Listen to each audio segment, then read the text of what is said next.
Alright, ladies and gentlemen, welcome back to the channel. Today we're going to be talking about the Seattle Seahawks. This team was projected about 5 wins or so this past year, in this past offseason. Well, they flipped it around immediately, started off very nicely, and they, until San Francisco went on a crazy win streak to finish off the season. There was even some possible talk that they could have won the NFC West. 6-3 season, they still made the playoffs. They still got some great wins to finish it off against a playoff-capable team in the New York Jets. You also got a nice win there in overtime against the Rams. Got a little bit of help from the Detroit Lions, but nonetheless, this team was not supposed to be where they ended up. 9-8, they had a top 10 offense being led by comeback player of the year, Geno Smith. He had a phenomenal season, 69.8% completion percentage. That is very much elite. About 4,300 total throwing yards. It's good for 252 yards a game. 30 touchdowns and 11 interceptions. Now, the big question mark surrounding the Seattle Seahawks team in the offseason is, what are they going to do about free agent Geno Smith and comeback player of the year? Now, some reports are projecting that his contract will be worth around $39.3 million this upcoming season. A lot of odds, a lot of people are predicting that he will be back with Seattle, and it'd be about like a 2-year deal, just a little under $80 million. I'm all for it. I know he's 32 years old, and I know the Seahawks have the 5th pick in the draft. Shout out to Russell Wilson, but if it ain't broke, don't fix it.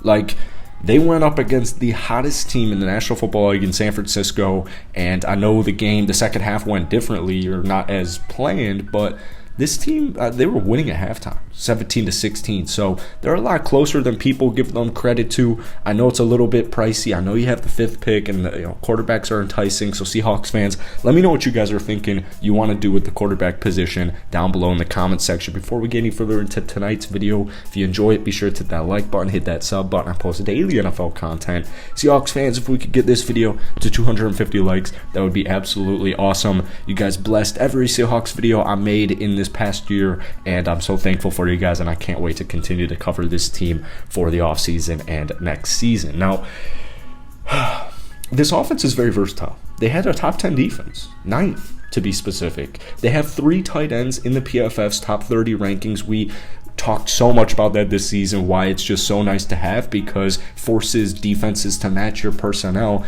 and it lets this offense get very creative, and it just opens up your playbook. You have a possible Roddy and Kenneth Walker. He had a phenomenal rookie season, 1,000 yards, almost 10 touchdowns. He had 9 of them, 4.6 yards per carry. The future is looking very bright for Kenneth Walker III. And you pair him up with DK Metcalf, who had a phenomenal season, Tyler Lockett, who had a phenomenal season, both 1,000-yard seasons.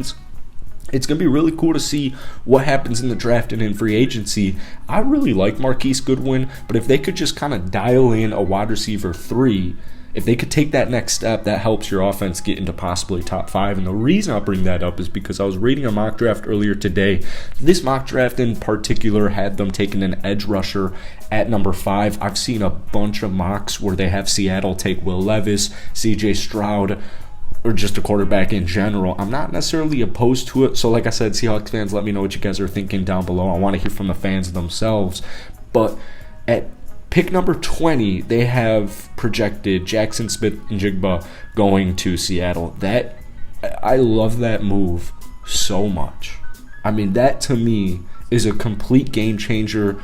Jackson's a player who's going to come into year 1, whatever team drafts him, and he's gonna be reliable. I mean, he is a game changer. He is a playmaker. He is an X factor. And if this guy, the Seahawks, can land him at pick number 20, I know there are some possible other needs, but I do think the wide receiver, if that's available, Ohio State wide receivers, they have a phenomenal track record. So I am not opposed to it one bit, and I want to hear what you guys have to say, because I'm not even a Seahawks fan, and that has me licking my chops for this young, rising football team. Now, we talked about them having a top 3 draft value in the draft. Shout out to Russell Wilson, seriously, the 5th pick, because of the Denver Broncos' brutal season, firing their head coach. Nothing worked for him on offense, specifically defense was still good, but I really want to see moves being made on the defensive side, because 25th best defense in the league, that doesn't do the job for me. It just doesn't do the job for me. It came back to bite them in that second half against San Francisco. Now, I do want the record to show they were extremely banged up on defense. They were missing some very, very critical players heading into that playoff game and even in just the last couple of weeks of the season. And it sucks, but it is what it is. And I'm so glad that these young Seattle Seahawks players, specifically Geno, Kenneth, everybody, honestly, I'm so glad they got that very valuable. You can't like analytically put it any way that how important that playoff game was for so many of these football players, especially against a team like San Francisco, especially on the road where you're not projected to win the game. Everyone's counting you out. We made a video on it right before it happened on how Seattle could win it. They had to play pretty much a perfect game, and unfortunately, they gave up 41 points. So I would focus a lot on the draft because you have a top 3 draft value, and I would focus a lot of free agency money on this defense. You're going to get so many, with all your draft picks, you are going to get so many starting caliber players. Take a look at a team like the Kansas City Chiefs. I know the Chiefs, for the most part, I believe they're ranked 16th, dead in the middle as far as total defense goes, but they got so many defensive guys who are helping them right now. Right here, right now. So I anticipate something very similar to Seattle. I think they've done a great job drafting specifically recently. But when we take a look at this defense, free agency is going to happen, and you are going to lose some guys. Jordan Brooks had a phenomenal season leading the team with 161 tackles. Cody Barton right behind him with 136. It's going to be really cool to see what happens. And it doesn't end just there. You got Quandre Diggs. You got Kobe Bryant, extremely underrated. Tariq Woolen with 6 interceptions this season. You have safety Ryan Neal. There's a lot of enticing players on this young rising defense. So this is a critical offseason because I anticipate them to take that leap into 9-8. No one's complaining about 9-8, but you got Mr. Brock Purdy.